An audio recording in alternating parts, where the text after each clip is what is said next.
أعوذ بالله من الشيطان الرجيم پناہ مانگتا ہوں میں اللہ کی شیطان مردود سے۔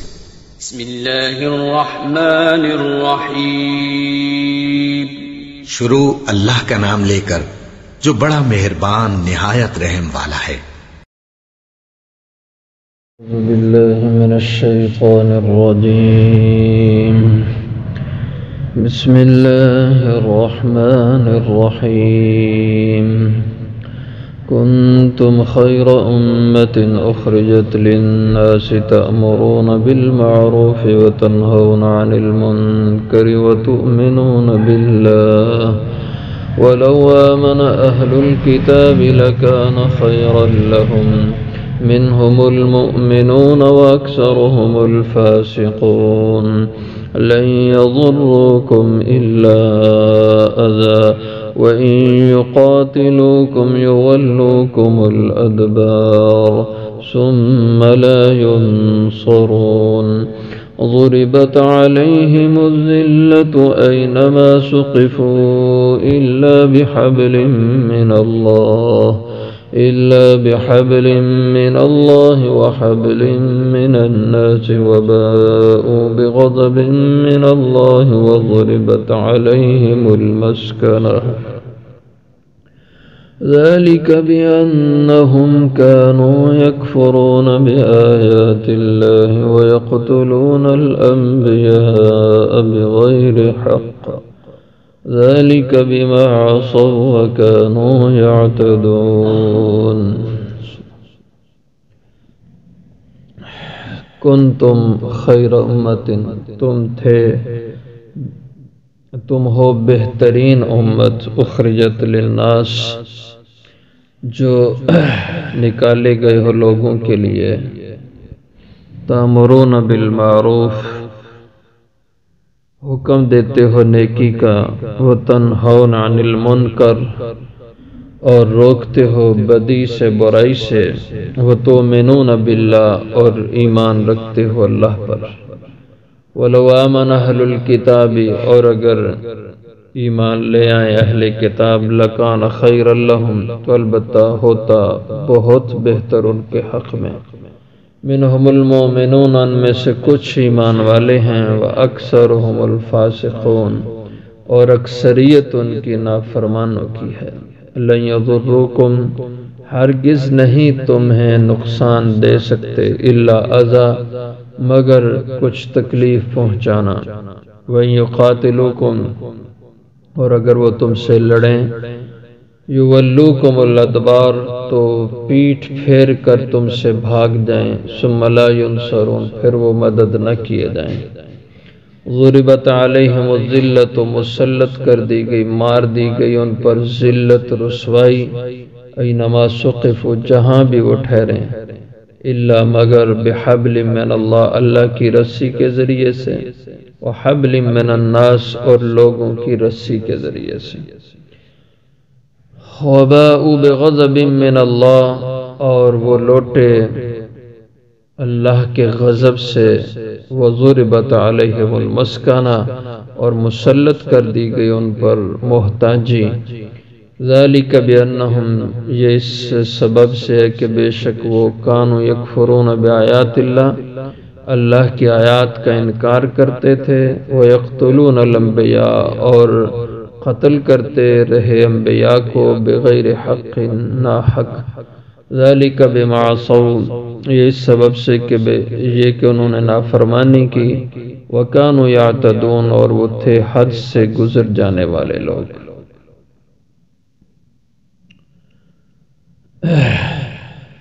گزشتہ آیات میں اللہ جل شانہ نے یہود کی جو سازشیں شرارتیں اہل اسلام کے خلاف ان کا ذکر کیا اور جو اہل اسلام ان کی سازشوں سے متاثر ہوئے اختلاف ہوئے ان کا بیان ہوا اور اس میں یہ بتلایا کہ جب بھی کبھی تم دیکھو کہ مسلمان انہیں کوئی غیر نقصان پہنچا رہا ہے اور مسلمان اس کی وجہ سے خود الجھ جائیں تو دیکھنے والے سننے والے پاس بیٹھے ان کا حق ہے کہ اس کی اصلاح کریں اور غیر جانبدار ہو کے نہ بیٹھ جائیں بلکہ اصلاح کرنے کی کوشش کریں۔ اور اس کے لیے پیچھے آیت میں فرمایا تھا کہ تم میں ایک طبقہ ایسا ہونا چاہیے جو لوگوں کو اللہ کی طرف بلاتا رہے۔ اور اب اللہ تعالیٰ نے اسی کے ضمن میں یہ ارشاد فرمایا کہ کنتم خیر امت اخرجت للناس، تم ہو ہی بہترین امت، خیر امم ہو، تم ساری امتوں میں بہترین امت ہو، اس لیے کہ تمہارے اندر اللہ نے یہ جذبہ رکھا ہے انسانیت کے نفع کا، اور وہ یہی ہے کہ امر بالمعروف اور نہی عن المنکر کا اللہ تعالیٰ نے تم میں ایک مزاج رکھا ہے، ایک جذبہ رکھا ہے، اور یہی وہ کام ہے، جذبہ ہے کہ جو تمہیں ساری امتوں سے ممتاز کرتا ہے۔ تو پہلی آیت میں دعوت اللہ کی بات تھی اور یہاں امر بالمعروف و نہی عن المنکر کی بات ہے۔ تو دعوت اللہ، تبلیغ دین، یہ فرض کفایہ ہے، اور امر بالمعروف و نہی عن المنکر یہ فرض عین ہے۔ یہ ہر ایک امتی کا فرض ہے کہ وہ امر بالمعروف و نہی عن المنکر کے فریضے کو ادا کرے، اپنے دائرے میں، اپنے گھر میں، اپنے محلے میں، اپنے اڑوس پڑوس میں، جو جو اس کا دائرہ کار ہے اس تک اس کے ذمہ ہے امر بالمعروف و نہی عن المنکر کرنا۔ تو فرمایا کنتم خیر امت، تم بہترین امت ہو، اخرجت للناس، جنہیں لوگوں کی نفع رسانی کے لیے نکالا گیا، یعنی پیدا کیا گیا۔ اور وہ نفع انسانیت کا کیا ہے؟ تأمرون بالمعروف وتنہون عن المنکر، کہ تم نیکی کا حکم دیتے ہو اور برائی سے روکتے ہو، منع کرتے ہو۔ تو جہاں بھی کوئی ایسا موقع ہو کہ نیکی کی بات کہنے کا، تو نیکی کی بات کی دعوت دینا، نیکی کی بات کہنا یہ ضروری ہے، اور برائی ہو رہی ہو اور آدمی دیکھے سنے تو اس کے روکنے کی کوشش اور روکنے کا جذبہ ہونا، یہ ایمان ہے۔ اور جیسے حدیث مبارکہ میں بھی آتا ہے، آپ صلی اللہ علیہ وسلم نے ارشاد فرمایا جب تم میں سے کوئی آدمی برائی کو ہوتے ہوئے دیکھے تو اس پر لازم ہے کہ اس برائی کو روکے، اگر طاقت ہو ہاتھ سے روکنے کی تو ہاتھ سے روکے، اس کی طاقت نہیں تو دوسرے درجے میں زبان سے اس کے خلاف بولے، اس کی بھی طاقت نہیں ہے تو پھر دل سے تو کم از کم اس کو برا جانے۔ یہ کمزور ترین ایمان کا درجہ ہے، اس کے بعد پھر ایمان نہیں۔ یعنی اگر برائی کو برائی دل سے بھی نہ برا جانے تو ایمان ختم ہے اس کا۔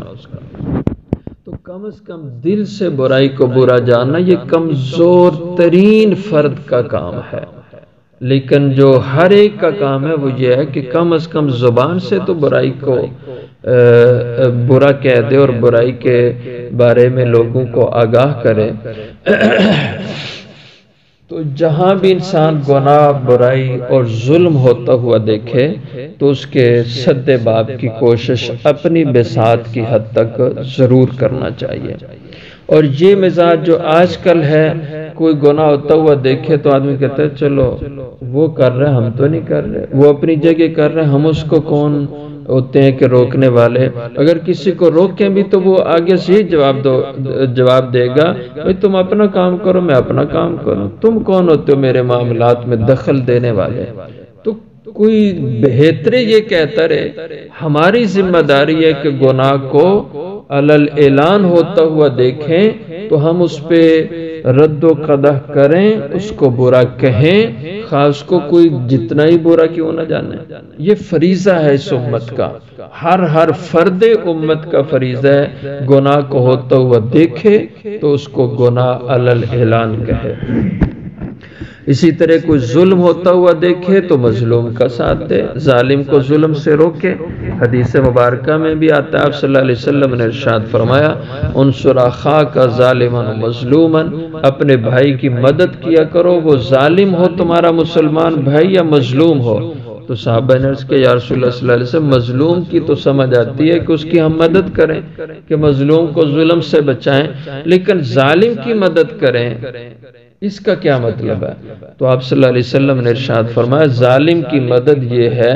جب اس کو تم ظلم کرتا ہوا دیکھو تو اس کا ہاتھ ظلم سے روک لو اور اس کو سمجھاؤ کہ تو ظلم کر رہا ہے، یہ اس کی مدد کرنا ہے کہ اگر وہ ظلم سے رک گیا تو یہ اس کی مدد ہے، کیونکہ ظلم کرنے پہ دنیا میں بھی اس کو سزا ملے گی، آخرت کا گناہ بھی ملے گا۔ جیسے کوئی شخص کسی کو قتل کر دے، اب قتل کے لیے اس نے ہتھیار اٹھایا تو دیکھنے والوں کا حق ہے اس کو روکیں، اس کو پکڑیں، اگر نہیں اس کی مدد کرتے اس گناہ کے دور رہنے سے تو اس کے ہاتھ سے قتل ہوگا، تو اس کا نتیجہ کیا ہوگا؟ یہ بھی اس کے بدلے میں قتل کیا جائے گا اور آخرت میں اس کو اس کی سزا بھی ملے گی۔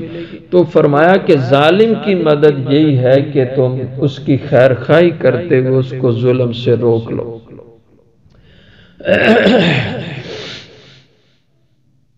اور ارشاد فرمایا کہ وَتُؤْمِنُونَ بِاللَّهِ اور تم اللہ کی ذات پر ایمان اور یقین رکھتے ہو وَلَوْ آمَنَ أَهْلُ الْكِتَابِ اور اگر ایمان لے آتے اہل کتاب یعنی یہ یہود جو اب مسلمانوں کو نقصان پہنچانے کی سازشیں اور شرارتیں کرتے ہیں، یہ مخلص مومن ہو جاتے لَكَانَ خَيْرَ اللَّهِ تو ان کے لیے بہت بہتر ہوتا۔ منہم المومنون اور اب بھی ان میں سے کچھ ایمان لے آئے ہیں، ایمان والے ہیں۔ جیسے اس زمانے میں جب یہ آیتیں اتر رہی تھی کئی لوگ تھے جو یہودیت سے اسلام کی طرف آئے، حضرت عبداللہ بن سلام تھے، حضرت اسید تھے، حضرت صالبہ تھے اور حضرت بنیامین تھے، حضرت حنظلہ غسیل ملائکہ تھے، یہ سب حضرات پہلے یہودی تھے چھوڑ کے اسلام کے اندر آئے، عیسائی بھی اسلام کے اندر آئے، جیسے حضرت سلمان فارسی رضی اللہ عنہ تھے، حضرت تمیم داری رضی اللہ عنہ تھے، حضرت عدی بن حاتم رضی اللہ عنہ تھے، یہ حضرات عیسائیت میں تھے، تائب ہو کر اسلام میں آئے۔ فرمایا کچھ ان میں اہل کتاب میں مومن ہیں وَأَكْثَرُهُمُ الْفَاسِقُونَ لیکن اکثریت ان کی اب بھی فاسق نافرمانوں کی ہے۔ لَن يَضُرُّوكُمْ إِلَّا أَذًى فرمایا یہ یہودی تمہارا کچھ نہیں بگاڑ سکتے، تمہیں کوئی ذرا نقصان نہیں دے سکتے الا اذى مگر زبانی کچھ اذیت اور تکلیف دے سکتے ہیں، اپنی زبان سے کوئی ایسی باتیں کہہ کے پراپیگنڈا کے ذریعے سے تمہارا دل دکھا سکتے ہیں، تمہیں اذیت پہنچا سکتے ہیں، لیکن اس سے زیادہ تمہارا کچھ نہیں بگاڑ سکتے۔ وَيُقَاتِلُوكُمْ اور اگر وہ اگلے اقدام کی کوشش کریں بھی تمہارے مقابلے میں میدان کارزار میں اتر آئیں، تم سے لڑائی کریں تو یولوکم الادبار یہ بزدل ہیں تو پیٹھ پھیر کے تم سے بھاگ دیں گے۔ ثم لا ينصرون پھر ان کی مدد بھی نہیں کی جائے گی۔ ضربت علیہم الذلہ ان یہود پر مسلط کر دی گئی ہے ذلت رسوائی، اینما ثقفوا جہاں بھی دنیا میں کہیں ٹھہریں، الا بحبل من اللہ مگر اللہ کی رسی کے ذریعے سے، یعنی اللہ کی رسی کو پکڑ لیں تو پھر ذلت سے بچ سکتے ہیں۔ وحبل من الناس اور لوگوں کی رسی، اللہ کی رسی تو مطلب یہ کہ اللہ کے قرآن دین سے وابستہ ہو جائیں، توبہ کر کے ایمان پر آ جائیں تو ذلت سے بچ جائیں گے۔ یا دوسری صورت ذلت سے بچنے کی وحبل من الناس لوگوں کی رسی کے ذریعے سے، یعنی دنیا کی طاقتور قوموں کا سہارا لے لیں، جیسے آج کل یہودی امریکہ، برطانیہ، فرانس ان کے سہارے پہ دنیا میں زندگی گزار رہے ہیں، اور اسرائیل کا جو وجود بنا ہے تو یہ انہی بڑے ممالک کے توسط سے ہے اور ان کے سہارے سے ہے۔ آج یہ دنیا کے بدماش اس کا ساتھ چھوڑ دیں تو اسرائیل تو ایک دن بھی عربوں کے مقابلے میں نہیں ٹھہر سکتا۔ فلسطین کے مسلمان اس کو جو ہے نا ختم کر دیں اگر یہ دنیا کے بڑے بڑے جو فرعون ہیں یہ اس کا ساتھ چھوڑ دیں، تو یہ حبل من الناس لوگوں کی طاقت کے ذریعے سے یہ اپنی دنیا کی ذرا کچھ عزت بنا سکتے ہیں اور ذلت سے بچ سکتے ہیں۔ وباؤ بغضب من اللہ اور حقیقت یہ ہے کہ یہ لوگ مستحق ٹھہرے اللہ کے غضب کے، خدا کے غضب کے حقدار ٹھہرے ہیں۔ اور جو سورہ فاتحہ میں دعا ہے غیر المغضوب علیہم اس میں یہی طبقہ مراد ہے کہ اے اللہ ہمیں سیدھی راہ دے ایمان والوں کی، اور غیر المغضوب علیہ، مغضوب علیہ لوگوں کی راہ سے ہمیں بچانا، اور مغضوب علیہ یہی یہود و نصارہ۔ وَضُرِبَتْ عَلَيْهِمُ الْمَسْكَنَةُ، اور مسلط کر دی گئی ان کے اوپر مسکنت، محتاجگی۔ مسکنت کہتے ہیں کہ آدمی کو خود اپنی ذلت کا احساس ہو، جس ذلت میں، رسوائی میں وہ رہ رہا ہے، اس کو خود بھی پتا ہو کہ میری کوئی عزت نہیں ہے اور میں عزت دار نہیں ہوں۔ اور آج دنیا میں یہودیوں کی یہی حالت ہے، ان کی اپنی ذات میں کوئی عزت نہیں ہے، اپنی ذات میں ان کی کوئی طاقت نہیں ہے، دوسروں کے سہارے عزت پا رہے ہیں اور طاقت بنا رہے ہیں۔ ذالک بانہم کانوا یکفرون بآیات اللہ، یہ اس سبب سے کہ بے شک یہ اللہ کی آیتوں کے ساتھ کفر کرتے رہے، اللہ کی کتابوں کا انکار کیا، ان میں رد و بدل تحریف کی، وَيَقْتُلُونَ الْأَنْبِيَاءَ، اور قتل کرتے رہے اللہ کے نبیوں کو بغیر حق، ناحق۔ یعنی حق کا قتل تو ہوتا ہے کہ کسی نے قتل کر دیا، اس کے بدلے میں اس کو بھی قتل کر دو قصاص میں، یا کوئی اور بدکاری کا کام کیا، لیکن انبیاء علیہ السلام تو معصوم اور وہ لوگ تو بے قصور تھے، یہ ظالم ان کو بھی قتل کرتے رہے جو انہی کی اصلاح کے لیے ہیں۔ جیسے روایات میں آتا ہے کہ ایک دن میں انہوں نے 43 انبیاء کا قتل کیا، اور ایک دن تاریخ میں آتا ہے 170 نبیوں کو ایک ہی دن میں انہوں نے شہید کر دیا۔ تو ایسے ظالم تھے کہ اپنی طرف آنے والے نبیوں کو بھی معاف نہیں کیا اور ان کا قتل کر دیتے۔ ذالک بما عصوا،